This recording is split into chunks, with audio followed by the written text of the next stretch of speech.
ಇತ್ತೀಚೆಗೆ ನಮ್ಮ ಭಾರತದಲ್ಲಿ ನೀಟ್ ಎಕ್ಸಾಮ್ ಪೇಪರ್ ಲೀಕ್ ಆಯ್ತು, ಟಿ ಎಕ್ಸಾಮ್ ಪೇಪರ್ ಲೀಕ್ ಆಯ್ತು, ಮತ್ತೆ ನೆಕ್ಸ್ಟ್ ಯಾವ ಎಕ್ಸಾಮ್ ಪೇಪರ್ ಲೀಕ್ ಆಗುತ್ತೋ ಅಂತ ಎಲ್ಲರೂ ತಲೆಯಲ್ಲಿ ಕೂಡ ಗೊಂದಲ ಆಗ್ತಾ ಇದೆ. ನೆಕ್ಸ್ಟ್ ಎಕ್ಸಾಮ್ ಹುಡುಗರು ಬರಿಬೇಕೋ ಬೇಡೋ ಅನ್ನೋ ಒಂದು ಚಿಂತದಲ್ಲಿ ಇದ್ದಾರೆ. ಸೊ ಏನಪ್ಪಾ ಅಂತಂದ್ರೆ ಮೇ 3ನೇ ತಾರೀಕು 2026 ನೀಟ್ ಎಕ್ಸಾಮ್ ಬರೀತಾರೆ. ಸೊ ಅದನ್ನ ಇಡೀ all over India paper leak ಮಾಡ್ತಾರೆ. ಅದರಲ್ಲಿ ಹಿಂದೆ ಕೈವಾಡ ಇದ್ದಿದ್ದು ಯಾರ್ದು, ಹೆಂಗೆ ಆಯ್ತು ಅದ, ಮತ್ತೆ ಟಿ ಎಕ್ಸಾಮ್ದು ಹೆಂಗಾಯ್ತು, ನೆಕ್ಸ್ಟ್ ನೀಟ್ ಎಕ್ಸಾಮ್ದು ಕೂಡ ಒಂದು ಗೊಂದಲ ಆಗಿದೆ. ಸೊ ಆ ಗೊಂದಲದ ಬಗ್ಗೆನೂ ಕೂಡ ನಾ ಹೇಳ್ತಂತ ವಿಡಿಯೋನ ಕೊನೆವರೆಗೂ ನೋಡಿ. ಮತ್ತೆ ಏನಾದ್ರು ಚಾನಲ್ ಸಬ್ಸ್ಕ್ರೈಬ್ ಮಾಡ್ಕೊಳ್ಳಿ. ವಿಡಿಯೋನ ಸ್ಟಾರ್ಟ್ ಮಾಡೋಣ ಬನ್ನಿ. ಫಸ್ಟ್ ಆಫ್ ಆಲ್, ನಮ್ಮ ಭಾರತದಲ್ಲಿ ಎಜುಕೇಶನ್ ಮಿನಿಸ್ಟರ್ ಆದಂತ ಧರ್ಮೇಂದ್ರ ಪ್ರಧಾನ್ ಅವರು ಒಂದ್ ಮಾತನ್ನ ಹೇಳ್ತಾರೆ. ನೀಟ್ ಎಕ್ಸಾಮು ಟೆಲಿಗ್ರಾಮ್ ನಲ್ಲಿ ಲೀಕ್ ಆಗಿತ್ತು, ಅದ್ರ ಸಂಬಂಧ ಜೂನ್ 21ನೇ ತಾರೀಕಿಗೆ ನೀಟ್ ಎಕ್ಸಾಮ್ ಅಂತ ಮಾಡ್ತೀವಿ ಅಂತ ಕೂಡ ಹೇಳ್ತಾರೆ. ಸೊ ನೀಟ್ ಎಕ್ಸಾಮು ಜೂನ್ 21ನೇ ತಾರೀಕಿಗೆ ಅಂತ ಒಂದು ಪ್ರೆಸ್ ಕಾನ್ಫರೆನ್ಸ್ ನಲ್ಲಿ ಬಂದ್ಬಿಟ್ಟು ಹೇಳ್ತಾರೆ. ಆ ಒಂದು ಮಾತು ಕೇಳಿದಂತಹ ಹಲವಾರು ವಿದ್ಯಾರ್ಥಿಗಳು, ಸುಮಾರು 14 ಸ್ಟೂಡೆಂಟ್ಸ್ ಸೂಸೈಡ್ ಕೂಡ ಮಾಡ್ಕೋತಾರೆ ಇನ್ ಓನ್ಲಿ 5 hours. ಇದು ತಿಳ್ಕೊಳ್ಳೋ 5 ತಾಸಲ್ಲಿ 14 ಸ್ಟೂಡೆಂಟ್ಸ್. ಇದು ಹೆಂಗ್ ಅನಿಸ್ಬೋದು ಅಂತಂದ್ರೆ, ನಮ್ಮ ಎಜುಕೇಶನ್ ಸಿಸ್ಟಮು ಈಗ ಪಾಪ ಯಾರೋ ಒಂದು ತಪ್ಪು ಮಾಡಿದ್ರಂದ್ರೆ ಇಡೀ ಎಲ್ಲ 23 ಲಕ್ಷ ಸ್ಟೂಡೆಂಟ್ಸ್ಗೆ, ಇಲ್ಲಿ ಆಸ್ಪಿರೆಂಟ್ಸ್ಗೆ ಪಾಪ 2-3 ವರ್ಷ ಡ್ರಾಪ್ ಔಟ್ ತಗೊಂಡ್ಬಿಟ್ಟು, ಓಕೆ ನಾನು MBBS ಮಾಡುತ್ತೀನಿ, ಡಾಕ್ಟರ್ ಆಗೇ ಆತೀನಿ ಅಂತ ಡ್ರಾಪ್ ಔಟ್ ತಗೊಂಡ್ಬಿಟ್ಟು ಈಗ 3-4 ವರ್ಷ ತಗೊಂಡಿರ್ತಾರೆ. ಒಬ್ಬೊಬ್ರು 4 ವರ್ಷದಲ್ಲಿ ಒಂದು ಗ್ರಾಜುಯೇಟ್ ಮುಗಿದಿರ್ತೈತಿ. ಓಕೆ 4 ವರ್ಷ ಕಷ್ಟಪಟ್ಟು ಬಂದ್ಬಿಟ್ಟು ಈಗ ಕಳೆದ ವರ್ಷ ಕೂಡ ನೋಡಿರ್ತೀರಾ, 2025 ಕೂಡ ನೀಟ್ ಪೇಪರ್ ಟಫ್ ಇತ್ತಂತೆ. ಮತ್ತೆ 2024ರಲ್ಲಿ ರಾಜಸ್ಥಾನದಲ್ಲಿ ಒಂದು ಪೇಪರ್ ಲೀಕ್ ಆಗುತ್ತೆ. ಸೊ ರಾಜಸ್ಥಾನದಲ್ಲಿ ಅಷ್ಟೇ ಎಕ್ಸಾಮ್ ನಡೆಸ್ತಾರೆ. ಸೊ ಈ ಒಂದು ಎಕ್ಸಾಮು ನಡೀತೈತಿ ಜೂನ್ 21ನೇ ತಾರೀಕಿಗೆ. ಪಾಪ 14 ಸ್ಟೂಡೆಂಟ್ಸ್ ಸೂಸೈಡ್ ಕೂಡ ಮಾಡ್ಕೋತಾರೆ. ಆ ಒಂದು ವಿಚಾರ ಕೇಳಿ ಏನು ಅನಿಸೇ ಇಲ್ವಾ ಎಜುಕೇಶನ್ ಮಿನಿಸ್ಟರ್ ಧರ್ಮೇಂದ್ರ ಪ್ರಧಾನ್ ಅವರಿಗೆ? ಸೊ ಏನು ಅನಿಸೇ ಇಲ್ವಾ? ಯಾವುದೇ ತರ ಟ್ವೀಟ್ ಕೂಡ ಹಾಕಿಲ್ಲ ಅವರು. ಓಕೆನಾ? ಫಸ್ಟ್ ಆಫ್ ಆಲ್, ನಮ್ಮ ಕರ್ನಾಟಕದಲ್ಲಿ ಕೂಡ KE ಒಂದು CT ಯಾವ ತರ ರ್ಯಾಂಕಿಂಗ್ ನ ಮಾಡ್ತಾರೆ ಅಂದ್ರೆ 50% ಬೋರ್ಡ್ ನ ತೋತಾರೆ, 50% ಇಲ್ಲಿ KCT ತೋತಾರೆ. ಸೊ ಅದನ್ನ ನೋಡ್ಬಿಟ್ಟು ಅಥವಾ ಅದನ್ನೇ ಆ ಪ್ರಕಾರ ಮಾಡ್ಬಿಟ್ಟು ಈ ವರ್ಷ ಹಂಗಂದ್ರೆ 2027 ಮತ್ತೆ 2028 ಇನ್ನೇನು ಮುಂದೆ ಆಗುತ್ತಲ್ವಾ, ಇನ್ನು CBT ಕಂಪ್ಯೂಟರ್ ಬೇಸ್ಡ್ ಟೆಸ್ಟ್ ಅಂತ ಮಾಡ್ತಾರಂತೆ. So on the way that 50% board ತೋತಾರಂತೆ, 50% ನಿಮ್ ಕಾಂಪಿಟೇಟಿವ್ ಎಕ್ಸಾಮ್ ನೀಟರ್ ಅಥವಾ JEE. ಸೊ ಈ ತರ ಮಾಡ್ತಂತ ಹೇಳಿದ್ದಾರೆ. ಮುಂದೆ ಏನಾಗುತ್ತೋ ಅದನ್ನು ಬಿಡುತ್ತೋ ಗೊತ್ತಿಲ್ಲ. ಸೊ ಫಸ್ಟ್ ಆಫ್ ಆಲ್, ನಿಮಗೆ ಇಲ್ಲಿ ಏನ್ ಹೇಳ್ಬೇಕಪ್ಪ ಅಂದ್ರೆ ನೀಟ್ ಎಕ್ಸಾಮ್ ನಲ್ಲಿ ಕೂಡ ಗೊಂದಲ ಆಗೈತೆ ಅಂತ ಹೇಳಿದೆ. ಸೊ ಏನಪ್ಪಾ ಅಂತಂದ್ರೆ 30 ಜನ ಅರೆಸ್ಟ್ ಆಗಿದ್ದಾರೆ. ನೀಟ್ ಎಕ್ಸಾಮ್ ಇನ್ ಬಿಹಾರದ ಒಂದು ಲಾಖಿಸರಾಯಿ ಅನ್ನೋ ಒಂದು ಡಿಸ್ಟಿಕ್ ನಲ್ಲಿ ನೀಟ್ ಎಕ್ಸಾಮ್ದು ಒಂದು ಗೊಂದಲ ಆಗಿದೆ. ಏನದು ಕತೆ ಏನು ಸರಿ ಇಲ್ಲಿ ನೋಡ್ಕೊಳ್ಳಿ. ಫಸ್ಟ್ 30 ಜನ ಅರೆಸ್ಟ್ ಏನಾಗಿದ್ದಾರೆ ಅಲ್ಲಿ, ಅದರಲ್ಲಿ ಆ 30 ಜನರಲ್ಲಿ 18 ಜನ ಎಂಪ್ಲಾಯ್ಮೆಂಟ್ಸ್. ಹಂಗಂದ್ರೆ ಆ ಕಾಲೇಜ್ ನಲ್ಲಿ ಸೆಂಟರ್ ನಲ್ಲಿ ಇರುವಂತಹ 18 ಜನ, ಈಗ ನೋಡಿ ಬಯೋಮೆಟ್ರಿಕ್ ವೆರಿಫಿಕೇಶನ್ ಅಂತ ಇರ್ತೈತಿ, ಓಕೆನಾ, ಅದರಲ್ಲಿ ಕುಂಸಿರ್ತಾರೆ. ಹೌದಾ, ಒಂದು ಸ್ಟೂಡೆಂಟ್ಸ್ ಆ ಕಾಲೇಜ್ನ ಸ್ಟೂಡೆಂಟ್ಸ್ ಕುಂಸಿರ್ತಾರೆ, ಬರೋದು ಬಯೋಮೆಟ್ರಿಕ್ ವೆರಿಫಿಕೇಶನ್ ಮಾಡ್ಕೊಳ್ಳೋದು, ಆಮೇಲೆ ಕ್ಲಾಸಿಗೆ ಕಳಿಸ್ತಾರೆ ಎಕ್ಸಾಮ್ ಹಾಲಿಗೆ. ಫಸ್ಟ್ ಆಫ್ ಆಲ್, ಈ 18 ಜನರು ಇದಕ್ಕೆ ಒಪ್ಕೊಂಡಿದ್ದಕ್ಕೂ ಎದಕ್ಕಪ್ಪ ಅಂತಂದ್ರೆ, ಇವರಿಗೆ ಸರಿ ಸುಮಾರು 10-12 ಲಕ್ಷ ಕೊಡ್ತೀವಿ ನಾವು ನಿಮಗೆ ಒಬ್ಬೊಬ್ಬರಿಗೆ, ಸೊ ಇದನ್ನ ಮಾಡಿ ಅಂತ ಕೂಡ ಹೇಳಿರ್ತಾರೆ.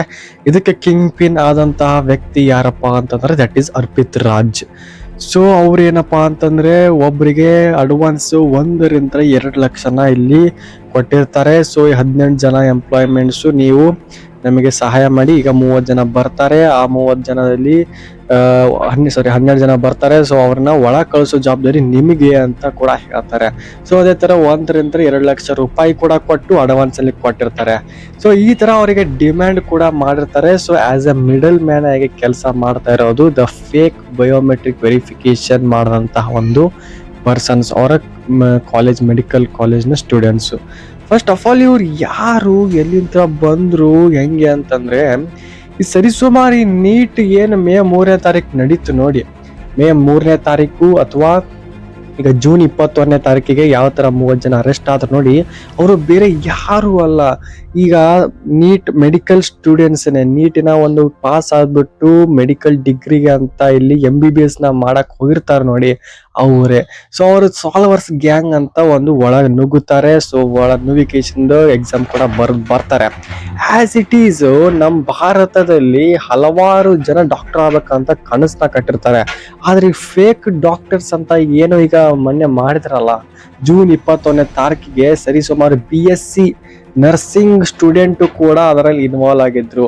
ಮತ್ತೆ BAMS ಹಂಗಂದ್ರೆ ಆಯುರ್ವೇದಿಕ್ ನ ಒಂದು ಸ್ಟೂಡೆಂಟ್ ಕೂಡ ಇನ್ವಾಲ್ವ್ ಆಗಿದ್ರು. ಸೊ ಆ ಸ್ಟೂಡೆಂಟ್ ನ ನೇಮ್ ಬಂದ್ಬಿಟ್ಟು ನಿಮ್ಗೆ ಫಸ್ಟ್ ಯಾವ ಕಾಲೇಜ್ ಅನ್ನೋದು ಹೇಳ್ತೀನಿ ನೋಡಿ. ಏಮ್ಸ್ ನ ಒಂದು PMCH ಪಟ್ನಾ ಆಗಿರ್ಬಹುದು, BHU ಕಾಲೇಜ್ ಆಗಿರ್ಬಹುದು, AIMS ರೈ ಬರೇಲಿ ಅಂತ ಕೂಡ ಆಗಿರಬಹುದು. ಸೊ ಈ ಎಲ್ಲ ಕಾಲೇಜ್ಗಳಲ್ಲಿ ಒಬ್ಬೊಬ್ರು ಒಂದು ಮೆಡಿಕಲ್ ಸ್ಟೂಡೆಂಟ್ಸ್ ಇರ್ತಾರೆ, ಸೊ ಸಾಲ್ವರ್ಸ್ ಗ್ಯಾಂಗ್ ಅಂತ. ಸೊ ಆ ತರ ಎಲ್ಲ ಸೀಲ್ ಬಾಕ್ಸಸ್ ನ ಕೂಡ ಓಪನ್ ಅಂತ ಒಂದು ಕೇಸ್ ಬರುತ್ತೆ. ಆ ಸೀಲ್ ಬಾಕ್ಸ್ ಓಪನ್ ಕೇಸು ಈ NTA ದವ್ರು ನೋಡಾದ್ಮೇಲೆ ಇದೆಲ್ಲ ಫೇಕು, ಓಕೆ ಇದೆಲ್ಲ ಫೇಕ್ ಆದ್ಮೇಲೆ ಯಾವುದೇ ತರ ನಾವು ಈಗ CBIಗೆ ಒಪ್ಪಿಸಿದ್ವಿ ಸೈಬರ್ ಕ್ರೈಮ್ಗೆ. ಸೊ ಅವರೆಲ್ಲ ನೋಡ್ಕೋತಾರೆ ಇದೆಲ್ಲ ಫೇಕ್ ವಿಡಿಯೋ ವೈರಲ್ ಆಗಿದ್ದು ಅಂತಲೂ ಕೂಡ ಹೇಳ್ತಾರೆ. ಆದ್ರೆ ಇದು ಎಲ್ಲ ಇನ್ವೆಸ್ಟಿಗೇಷನ್ ಮಾಡ್ತಾ ಇರೋದು ಎಕನಾಮಿಕ್ ಒಫೆನ್ಸಸ್ ಯೂನಿಟ್ ನಿಂದ ಬಿಹಾರ್ ಪೊಲೀಸ್ ಅವರು FIR ಕೂಡ ಹಾಕಿದ್ದಾರೆ ಕೂಡ. ಸೊ ಏನಪ್ಪಾ ಅಂತಂದ್ರೆ ಈಗ ನಾವು ನೋಡ್ದಂಗೆ ಮೋಟಿಹಾರಿನಲ್ಲಿ ದರ್ಭಂಗದಲ್ಲಿ ಏನು ಸೀಲ್ ಬಾಕ್ಸ್ ನ ಓಪನ್ ಮಾಡಿರ್ತಾರೆ ನೋಡಿ ಬಿಹಾರ್ನಲ್ಲಿ. ಸೊ ಅದನ್ನು ಕೂಡ ಇಡೀ ಸೋಷಿಯಲ್ ಮೀಡಿಯಾದಲ್ಲಿ ವೈರಲ್ ಆದಂತ ಒಂದು ಸುದ್ದಿ.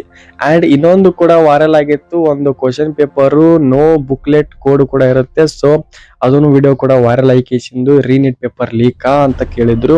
ಸೊ ಅದನ್ನು ಕೂಡ ಈಗ ಚರ್ಚೆ ಮಾಡ್ತಾ ಇದ್ದಾರೆ. ಏನಪ್ಪಾ ಅಂತಂದ್ರೆ ADG ಅವರಿಗೆ ಕೊಟ್ಟಿದ್ದಾರೆ.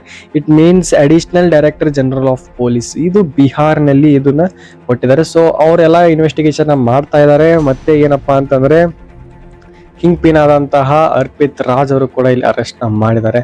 ಸೊ ಇದು ಎಲ್ಲ ನೋಡಿದ್ರೆ ಒಂದೆರಡು ಎಕ್ಸಾಮ್ಸ್ ಗಳನ್ನ ಇಲ್ಲಿ ಕಾಲ್ಡ್ ಆಫ್ ಮಾಡಿದ್ದಾರೆ. ಏನ್ ನಮ್ಮ ಎಜುಕೇಶನ್ ಸಿಸ್ಟಮ್ ಈ ತರ ಇದೆ. ಸೊ UG ನೆಟ್ ಅವರು ಕೂಡ ಇಲ್ಲಿ ಕಾಲ್ಡ್ ಆಫ್ ಮಾಡಿದಾರ ಆ ಎಕ್ಸಾಮ್ ನ. ಮತ್ತೆ ನೀಟ್ PG ಕೂಡ ಇಲ್ಲಿ ಕಾಲ್ಡ್ ಆಫ್ ನ ಮಾಡಿದ್ದಾರೆ. ಸೊ ಇದಕ್ಕೆ ಅಂತಂದ್ರೆ ಇದನ್ನು ಕೂಡ ಮುಂದೆ ಪೇಪರ್ ಲೀಕ್ ಮಾಡೋ ಸಾಧ್ಯತೆ ಕೂಡ ಇದೆ. ಗೆಸ್ಟ್ ಪೇಪರ್ ಅಂತಾರ ಅಥವಾ ಪೇಪರ್ ಲೀಕೇ ಮಾಡ್ತಾರ ಅನ್ನೋ ಕೂಡ ಒಂದು ಸಾಧ್ಯತೆ ಇದೆ. ಸೊ ನಾವು ಎಕ್ಸಾಮ್ ನಡೆಸೋದು ಬೇಡ, ಒಂದ್ ಸ್ವಲ್ಪ ದಿನಗಳ ಅಥವಾ ಸ್ವಲ್ಪ ಮಂತ್ ಅಂತ ಕೂಡ ಒಂದು ಕಾಲ್ಡ್ ಆಫ್ ಮಾಡಿದ್ದಾರೆ. ಸೊ ಏನ್ ಎಕ್ಸಾಮ್ ನಡೀತಿತ್ತು TT ಎಕ್ಸಾಮ್ ಕೂಡ ಮುಂದಕ್ಕೆ ಹೋಗ್ತಾ ಇದೆ. ಇನ್ನ ಡೇಟ್ ಅನೌನ್ಸ್ ಆಗಿಲ್ಲ. ಸೊ TT ಎಕ್ಸಾಮ್ ಕೊಡಕ್ ಏನೀಗ ಅದ್ರ ಪರೀಕ್ಷೆಕ್ಕಿಂತ ಮೊದಲೇ ಪೇಪರ್ ಲೀಕ್ ಆಗಿದ್ರಂತ ಇಲ್ಲಿ ಒಂದು ಸ್ವಲ್ಪ ಸ್ಟೂಡೆಂಟ್ಸ್ ಗೆ ಏನು ಬೇಸರ ಆಗಿಲ್ಲ. ಆದ್ರೆ ಕೂಡ ರಚ್ಚಿಗಿದ್ದಾರೆ ಗುಡು ಯೂತ್ಸ್. ಎಲ್ಲೆಲ್ಲೋ ಸ್ಟ್ರೈಕ್ ನಡೀತಾ ಇದೆ, ಜಂತರ್ ಮಂತರ್ ಅಲ್ಲಿ ಸ್ಟ್ರೈಕ್ ನಡೀತಾ ಇದೆ, ಹಲವಾರು ನ್ಯೂ ದೆಹಲಿಯಲ್ಲಿ, ಇಡೀ ಇಂಡಿಯಾದಲ್ಲಿ ಕೂಡ ಸ್ಟ್ರೈಕ್ ನಡೀತಾ ಇದ್ದಾರೆ. ಸೊ ಅದು ಮಾಡ್ಲೇಬೇಕಾಗತ್ತೆ. ಸೊ ಎಲ್ಲರೂ ಮಕ್ಕಳು ತಮ್ಮ ಊರಿನಿಂದ ಎಲ್ಲೆಲ್ಲೋ ಕೋಚಿಂಗ್ ತಗೊಂಡ್ ಬಂದಿರ್ತಾರೆ. ಎಷ್ಟೋ ಜನ ಇಲ್ಲಿ ಅದೇ ಆಗ್ಬೇಕಂತ ಆಸೆನ ಇಟ್ಕೊಂಡ್ ಬಂದಿರ್ತಾರೆ. ಸೊ ಅದನ್ನು ಕೂಡ ನೋಡ್ಬೇಕಾಗತ್ತೆ.